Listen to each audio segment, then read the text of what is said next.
안녕하십니까. 삼국지 목차를 따라가며 이야기로 풀어보는 이야기 삼국지 시간입니다. 손책은 자기 자신의 근거지를 강동에 마련을 했습니다. 그리고 원술과 결별을 선언하게 됩니다. 원술은 크게 화를 내요. 그리고 건방진 손책을 응징하겠다고 군사를 소집합니다. 밑에 있던 양대장이라는 장수가 이 사람은 조금 의견이 엇갈립니다. 양씨 대장이다. 아니면 이름이 양대장이다. 이렇게 의견이 엇갈리는데 중요한 인물은 아니니까 양대장이 반대를 해요. 지금 손책을 칠 때가 아니고 유비를 먼저 공격해야 될 때다. 그러니까 손책은 지금 막터전을 마련해서 사기도 높고 군사들의 얘기도 날카롭고 무엇보다 강을 건너가야 됩니다. 원술도 일리가 있다고 생각을 해요. 그리고 마음을 바꿔요. 하지만 유비 옆에는 여포가 버티고 서 있습니다. 양대장이 여포를 묶어놓을 방법을 제안을 합니다. 원술은 곧 군량을 모아서 호송 책임자를 골라 서주로 보냈어요. 이 앞에 유비를 없애주면은 군량을 주겠다고 여포와 약속을 했었잖아요. 근데 그게 이제 흐지부지 무산이 됐죠. 그 군량을 준 거예요. 그리고 이 군량을 받고 내가 유비를 공격할 건데 여포는 좀 모른 척 해라. 이런 부탁을 한 겁니다. 여포 입장에서도 군량 생겼죠. 그리고 또 자기 보고 나서서 공격하라는 것도 아니잖아요. 공격도 원술이 하고 자기는 그냥 가만히만 있으면 돼요. 뻔뻔하게. 그래서 승낙을 합니다. 원술은 즉시 기령을 대장으로 뽑아서 군사를 파견했어요. 뇌박과 진란이라는 부장 함께 동행을 했고요. 군사가 10만이었다고 하네요. 유비와 첫 싸움을 할 때도 기령이 대장으로 군사 10만을 이끌고 왔었죠. 소패에 주둔하고 있는 유비는 이 소식을 듣고 관원들을 모아서 대책을 논의합니다. 장비가 씩씩하게 나서요. 숫자는 많아도 오합지졸입니다. 제가 단번에 쓸어버리겠습니다. 하지만 이제 유비 옆에는 관우 장비 말고도 다른 문신들이 생겼죠. 서주에서부터 유비를 따르는 손건이 이야기를 합니다. 여포의 도움을 받아 해결할 수 있는 일입니다. 우리도 방비를 하고 서주에도 구원을 요청하십시오. 여포를 싫어하는 장비가 말해요. 그놈이 우리를 도와줄 거라고 생각합니까? 유비는 심각하게 걱정을 하다가 서주로 구원을 청해요. 다른 방법이 없죠. 지금 매달려 볼 곳은 여포밖에 없습니다. 여포도 원술이 군량을 보낸 속셈을 짐작하고 있었어요. 유비를 제거하고 나면 그 다음 목표는 분명히 서주가 될 것이 분명하거든요.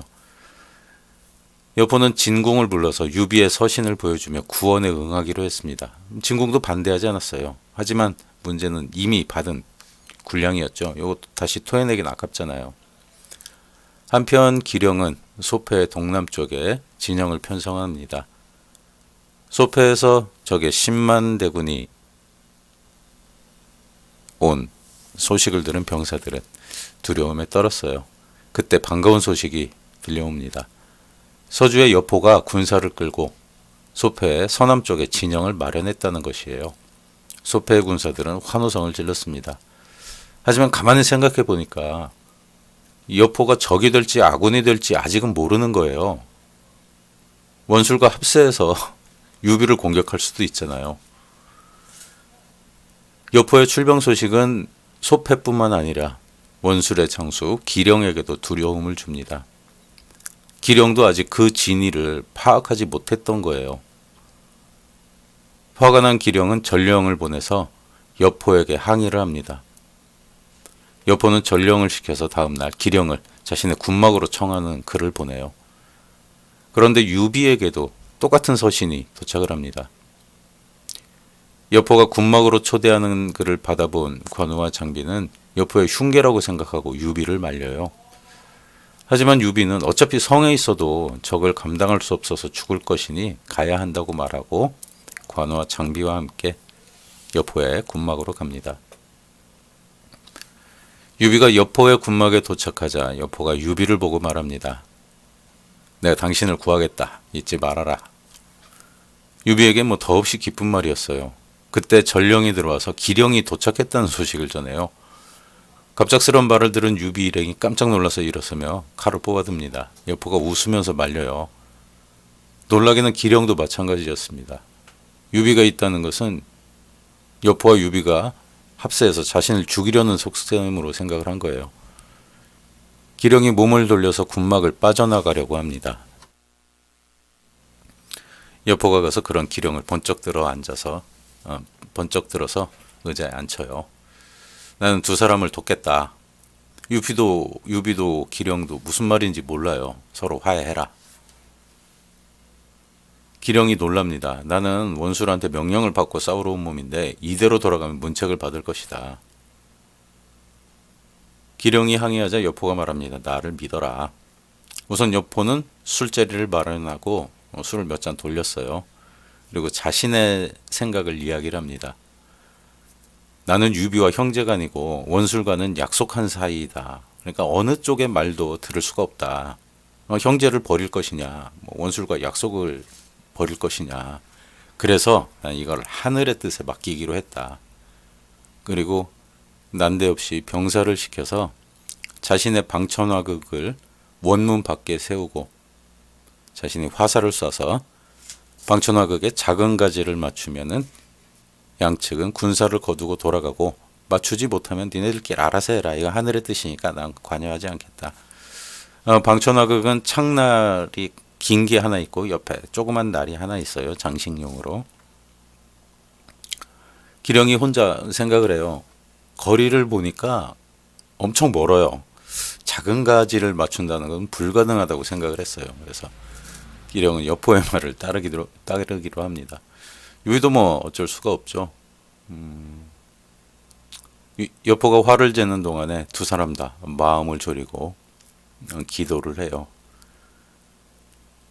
양쪽의 승낙을 들은 여포는 화를 쏩니다. 그리고 작은 가지를 맞춰요. 병사들은 여포의 놀라운 실력에 환호성을 지릅니다. 유비는 안도의 한숨을 쉬고 기령은 얼굴이 창백해져요. 아무리 내기였지만 가서 변명할 일이 막막했습니다. 여포는 그런 기령을 배려해서 원술에게 자초지종을 담은 편지를 써줍니다. 기령은 할 수 없이 편지를 받아들고 군사를 거두어서 돌아갑니다. 유비도 여러 번 감사하고 소패로 돌아갔어요. 원술은 여포의 처사가 화가 났지만 어쩔 수가 없었습니다.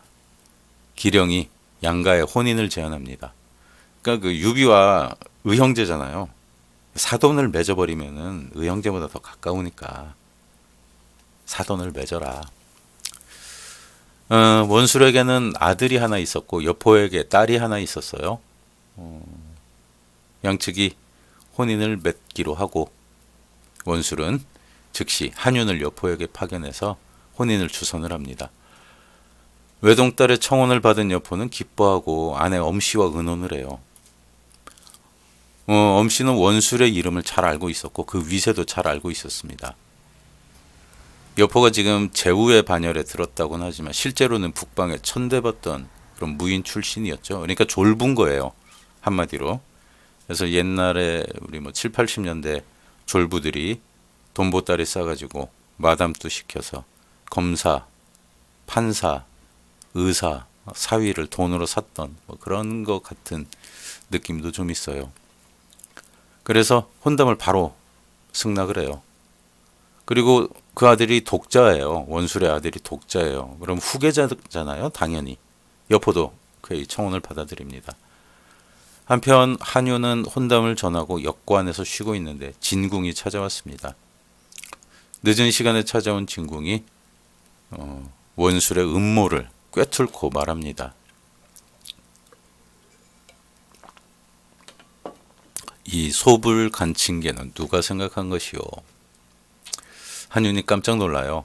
이 혼담에 아무런 음모가 없음을 막 설명을 하죠. 하지만 진궁이 심각하게 말합니다. 이 서주에도 사람이 있다. 그 정도는 다 겉으로 볼 수 있다. 유비를 죽이려는 음모라는 거 다 안다. 그때 한윤이 진궁의 손을 잡으면서 비밀을 지켜달라고 간곡히 말합니다. 진궁도 그런 한윤을 보면서 흐뭇한 미소를 지어요. 나도 사실 유비를 없애려고 했다. 오히려 시일이 지체돼서 이 일이 남들이 알게 되면은 그게 더 큰 일이다. 내가 당장 영애, 즉 여포의 딸이죠. 딸을 데려가도록 가서 우리 주공을 설득하겠다. 한유는 그 말을 듣고 감사를 표합니다. 늦은 시간에 찾아온 진등을 여포가 만나요. 진궁은 따님의 혼사 소식을 들었다고 축하를 합니다. 그리고 식은 언제 올릴 건지 물어봐요. 중원의 예법에 익숙하지 않은 여포가 진궁에게 다시 묻습니다. 진궁이 말합니다. 혼인이 성사된 후 결혼식까지, 그러니까 약혼을 하고 결혼까지 황제는 1년, 제후는 6개월, 대부는 3개월, 평민은 1개월이 예법이다. 옥새를 가진 원술이니까 그럼 1년 황제의 예를 따라야 되느냐? 이 말에 진궁이 다시 답합니다. 그러나 우리는 그 어느 것도 따를 수 없습니다. 지금은 평시가 아니고 전시이기 때문입니다. 만일 이 혼담을 알고 있는 불온한 세력이 방해를 한다면 그 기간에 무슨 일이 생길지 누가 알겠습니까? 이 일은 지금 당장 일단 신부를 원술한테 보내고 좋은 날을 택해서 혼례를 치르는 것이 비상시의 예법이다. 여포가 들으니 맞아요, 그 말이. 그래서 여포는 사람을 시켜서 예물을 준비하게 하고 송원과 위속을 호유로 삼아서 딸을 회남으로 출발을 시킵니다. 그 요란한 행렬이 서주성을 통과하는데 진등에 붙인 진규가 병석에 누워 있다가 그 소란에 깨어나서 까닭을 물었어요. 하인이 연유를 알아보고 들어와서 여포와 원술의 혼인 행렬이라고 합니다. 진규는 단번에 그 음모를 파악을 해요. 그리고 하인을 시켜서 상복을 가져오게 하고 서둘러 여포를 찾아갑니다. 진규, 진등. 진등은 손건과 함께 지금 유비 옆에서 보좌를 하고 있죠. 진등의 부친이에요. 그러니까 서주의 유력 가문입니다. 이 가문도 미씨와 함께, 미축, 미씨와 함께. 진규가 병석에 누워있다는 소식을 들었는데 진규가 상복을 입고 찾아오자 여포가 이상해서 물어요. 그러니까 진규가 장군이 죽었다는 소식을 듣고 문상을 왔습니다. 여포는 기분이 나쁘거든요. 내가 이렇게 살아있는데 내가 죽었다고 문상을 상복을 입고 오니까 이 양반이 노망이 들었나. 하지만 진규의 그 연륜을 알고 있는 여포가 다시 차분하게 물어요. 진규가 차분히 설명을 합니다. 원술은 우리에게 반감을 가지고 있다. 그리고 유비와 공을 떼어놓으려고 하고 있다. 근데 갑자기 그런 원술이 군량을 보내 유비를 죽이라고 하다가 실패하니까 이렇게 또 갑자기 혼담을 주선한 거다. 이게 바로 장군을 해치려는 음모다. 지금 원술은 소패를 차지해서 장군의 한팔을 끊으려고 하는 것이다. 그 다음 서주를 노릴 것이다. 뭐 여기까지는 여포도 알고 있어요. 그런데 지금 따님을 시집 보내면 그 따님은 인질이 되는 거다. 원술이 따님을 인질로 삼고 군량을 내놔라, 군사를 내놔라 요구하면 장군은 그 딸을 버리겠느냐. 아니다, 들어줘야 된다. 더구나 이 원술이 조만간 칭제, 즉 황제가 될 거라는 소문이 돌고 있다. 옥새를 가지고 있잖아요. 그게 공공연한 비밀인 거예요. 만약 그가 황실을 거역하고 황제를 칭하면 그게 바로 역적이 되는 건데 천하의 제후들이 들고 일어나서 토벌을 할 것이다. 역적은 구족이 몰살되는데 그러면 사둔인 장군도 그 구족에 포함이 된다. 그러니 어찌 상복을 입고 문상을 오지 않겠느냐. 여포가 들으니 다 맞는 말이에요. 그는 당장 장료를 보내서 신부와 한윤을 데리고 옵니다. 그리고 한윤을 옥에 가두어 버려요. 그리고 일을 급하게 추진한 진궁을 꾸짖습니다. 그리고 한윤의 소식을 기다리고 있을 원술한테는 예물을 준비하느라고 시간이 걸린다는 소식을 보냅니다. 진규는 한윤을 황제가 있는 허도로 압송하라고 여포를 설득했지만 아직 여포는 마음을 정하지 못하고 있었어요. 어느 날 현청에서 송원과 위속이 급하게 들어옵니다. 산동에서 말을 사오는 도중에 도적을 만나서 말을 빼앗겼다. 여포는 송원과 위속을 꾸짖습니다. 먼 것도 아니고 자기의 영역 안에서 도적이 출몰한다는 소리를 처음 들었던 거예요. 그리고 당당한 무장들이 도적 따위한테 당했다는 것도 믿어지지가 않았습니다. 송원이 조심스럽게 말해요. 근데 그 도적이 꼭 장비 같았어요. 여포는 대충 짐작이 갑니다. 요즘 유비가 군사를 충원하고 한창 조련하면서 세력을 나름대로 키우고 있다는 소식은 듣고 있었어요. 그러니까 그 일환으로 말이 필요했다고 판단을 한 거죠. 여포는 즉시 군사를 모아서 소패로 쳐들어갑니다. 갑작스런 여포의 공격에 유비가 놀랐어요. 하지만 일단 대항을 해야 하므로 군사를 모아서 성 밖에 마주하고 진을 쳤습니다. 여포가 유비를 보더니 대뜸 소리쳐요. 말 내놔라. 여포의 말에 유비가 당황합니다. 자기도 모르는 일이거든요. 아니 무슨 말이요? 장비가 말을 가져갔다 내놔라. 유비는 장비를 쳐다봅니다. 얼마 전부터 사실 유비는 사람을 풀어서 군마를 모으고 있었어요. 그런데 장비가 말을 얻어왔다는 소식을 들은 적이 있는 거예요. 그래서 유비도 뭔가 짐작 가는 바가 있었습니다. 이거는 군사를 마주하고 할 얘기가 아닙니다. 형님께서 일단 군사를 물리십시오. 그때 뒤에서 숨을 몰아쉬던 장비가 창을 들고 나옵니다. 네가 우리 서주를 빼앗았는데 내가 고작 말 몇 마리 뺏었다고 우리를 핍박하냐. 한판 붙어보자. 여포도 적토마를 타고 장비와 싸웁니다. 싸우는 두 사람은 좀처럼 승부를 내지 못했어요. 유비가 일단 징후를 여서 장비를 불러들이고 성으로 철수합니다. 여포도 일단 군사를 거두고 진영으로 돌아갔어요. 성으로 들어간 유비는 장비를 불러 일의 내막을 듣습니다. 지금 당장은 이렇게 대치하고 있지만 결국 여포가 힘을 다해 공격하면 소패는 하루아침에 무너질 거거든요. 유비는 일단 장비한테 말을 모두 가져오라고 하고 그 말을 여포한테 보내고 사과하면서 서로 군사를 물릴 것을 청합니다. 여포도 군사를 철수시키려고 했어요. 하지만 진궁이 나섭니다.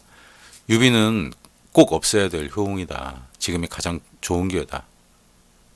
일단 유비가 먼저 잘못한 거니까 명분에서 장군이 우세하다. 소패를 공격하자. 그렇지 않으면 뒷날 화군이 될 것이다. 여포도 그 말이 옳다고 생각해서 맹렬하게 소패를 공격합니다. 유비는 사력을 다해 방어를 하면서 어떻게 위기를 벗어날 방법을 연구했어요. 송건이 조조에게 투항하기를 권합니다. 조조와도 얼마 전에 싸우긴 했지만 본격적인 전투를 벌인 건 아니죠. 조조가 유비가 서주를 차지했을 때 유비를 미워하긴 했지만 여포가 다시 서주를 차지하고 유비가 한적한 소패로 물러간 지금은 유비는 사실 조조의 관심 밖의 인물일 수도 있습니다.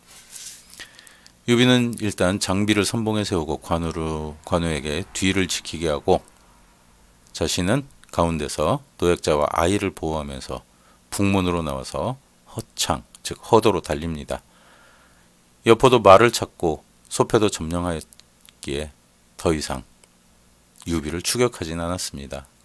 그리고 소패를 고순한테 맡기고 서주로 돌아갑니다. 조조는 쫓겨온 유비를 반갑게 맞아줘요. 유비가 여포와 있었던 일을 조조에게 말하니까 조조는 자신의 일인 것처럼 화를 내면서 함께 여포를 없애는 일에 도움을 주겠다고 약속을 합니다. 유비가 거듭 감사하자 조조는 그를 위해 크게 잔치를 얻었어요. 유비가 투항한 일은 조조의 모사들에게 널리 알려졌습니다. 모두가 그 득실을 따지고 있었어요. 순욱이 가장 먼저 조조를 찾아옵니다. 유비는 영웅의 자질이 있다. 지금 그를 처치하지 않으면 후회할 일이 생긴다. 하지만 조조는 대답하지 않았습니다. 순욱도 더 재촉하지 않았어요. 잠시 후 곽가가 들어옵니다. 곽가는 젊은 층이에요. 그러니까 소장파라고 해야 되고 순욱이나 다른 책사들은 좀 연륜이 있는 그런 상황이에요. 조조가 곽가에게 물어봐요. 유비를 어떻게 했으면 좋겠나? 곽가가 신중히 대답을 합니다. 지금 공께서는 황제를 모시고 의로운 군사로 천하를 평정하고 계십니다. 당연히 투항하는 자에게 자비를 베푸셔야 천하가 스스로 복종해 올 것입니다. 우리는 이제 일을 시작했는데 지금 스스로 투항해 온 유비를 죽이는 일은 얻는 것보다 잃는 것이 더 많습니다. 제후들에 대한 본보기로 그를 더 후하게 대접하십시오. 조조는 이 말이 정말 마음에 들었어요. 이거는 큰 그림이거든요. 당장의 이익으로는 유비를 죽이는 게 맞습니다. 하지만 천하를 제패하려면 민심을 얻어야 되는데 그 민심을 얻는 데는 이런 포용 정책이 꼭 필요하거든요. 그리고 앞서서도 설명을 드렸지만 조조는 연주를 처음 차지했을 때와 서주를 공격했을 때 너무 많은 피를 흘렸습니다. 그리고 그것으로 인해서 여포의 반란이 일어난 거죠. 민심의 이반 현상을 한번 경험한 사람이에요. 그래서 조조는 곽가의 말을 받아들입니다. 그리고 다음날 즉시 유비를 예주 목사에 청거해서 부임하게 했어요. 그리고 군량과 군사까지 내줬습니다. 유비는 소패 인근에 가서 흩어진 자신의 군사를 다시 수습해서 조조와 함께 여포를 칠 준비를 서두릅니다. 그러나 조조에게 다른 일이 생겼어요. 장제가 남양을 공격하다가 죽고 그 뒤를 이은 조카 장수가 완성에 주둔하면서 허도를 노린다는 소식이 전해진 것입니다. 장제, 이각, 곽사, 장제, 번조 이렇게 네 명이 장안성을 차지했었죠. 번조는 가장 먼저 이각, 곽사에게 죽임을 당하죠. 장제는 이각, 곽사에게서 떨어져 나와서 홍농이라는 지방으로 가요. 그러다가 황제를 두고 이각과 곽사가 서로 다툼을 벌여서 서로 지쳐 있을 때 장제가 나타나서 두 사람의 화해를 시킵니다. 그리고 황제를 데리고 낙양으로 오죠. 하지만 다시 양봉과 조조의 세력에 밀려서 장제는 자기 자신의 세력을 독자적으로 움직이기 시작해요. 조조 옆에 있다가는 위험하다는 판단을 했던 거예요. 그래서 원수를 공격하다가 죽은 거예요. 그리고 장제의 군사들은 조카 장수가 다 차지를 해서 완성이라는 곳에 주둔을 해서 허도를 노린다는 소식을 들었죠. 조조는 즉시 장수를 토벌하고 싶었지만 뒤를 노릴 여포가 두려웠습니다. 순욱이 계책을 주었어요. 조조는 여포에게 정식으로 서주목사 인수를 내리고 황명으로 유비와 화해를 주선하는 한편 유비에게 일단 여포와 화해하고 가까이서 여포의 허실을 잘 살피게 하라는 그런 말을 듣습니다. 이 계책대로 실행이 돼요. 그리고 하우돈을 선봉으로 삼아 육수에 도착해 진영을 설치합니다. 신속한 조조의 대응에 장수는 크게 놀랐습니다. 소문과는 달리 아직 장제의 군사를 모두 흡수하지 못한 장수는 그 세력이 크지 않아서 조조를 상대할 수가 없었어요. 모사로 와 있는 가후도 투항을 권유합니다. 가후가 다시 여기에 나타났습니다. 정말 변화무쌍한 인물이죠. 그러니까 이각과 곽사가 장안을 차지하는 데 도움을 줬지만 녹상서사의 지위를 받지 않고 그들과 거리를 멀리 하다가 이각과 곽사가 하는 모양이 아무래도 그 말로가 좋지 않을 것 같으니까 장제를 따라 나섰던 거예요. 가후도. 그 무리에 섞이지 않고. 그리고 장수는 가후가 투항하라는 권유를 하자 가후를 믿거든요. 조조에게 투항 의사를 보입니다. 조조는 유창하게 장수를 변호하는 가후가 마음에 들었어요. 인재를 보면 욕심을 부리는 조조가 가후에게 자신의 휘하에 들 것을 권합니다. 가후가 거절을 해요. 여기 이제 가후의 본심이 나옵니다. 저는 이각을 도와 못된 일을 꾸민 죄인입니다. 그런 저를 거두어주고 저희 말을 따라주는 장수를 지금 배신할 수는 없습니다. 그러니까 자기 잘못을 아는 거예요. 자기가 살기 위해서였지만 자기가 이각을 도와서 한 일이 옳지 못했다는 것은 인정하는 거죠. 그리고 장수를 배신하지 않겠다는 말에 조조도 더 권하지 않고 장수의 투항을 흔쾌히 받아들입니다. 다음날 가후가 장수를 데리고 오자 조조는 크게 잔치를 열고 장수를 위로했어요. 장수도 충성을 맹세합니다. 조조는 대군을 완성 밖에 주둔시키고 친위대를 이끌고 완성에 들어갔어요. 그런데 어느 날 조조는 여자 생각이 났습니다. 조카 조한민이 죽은 장제의 처 추씨를 소개합니다. 이 추씨는 보기보다 미인이라서 조조의 마음에 꼭 들었습니다.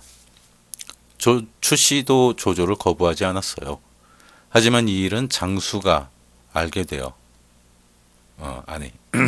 장수가 알게 되는 게 걱정이 돼서 완성을 나와서 조조의 진영에서 같이 지냅니다. 그러니까 조조의 본진이 멀리 있고 조조가 이제 일부 군사를 데리고 완성에 들어와서 완성을 접수를 한 거죠. 하지만 장제가 있으니까 이제 장제의 영역이잖아요. 그래서 그 성 밖에 자기 자신의 조그만 진영을 차렸던 거예요. 그렇게 이해를 하시면 됩니다. 그래서 조조는 그쪽으로 추씨를 데리고 온 거예요.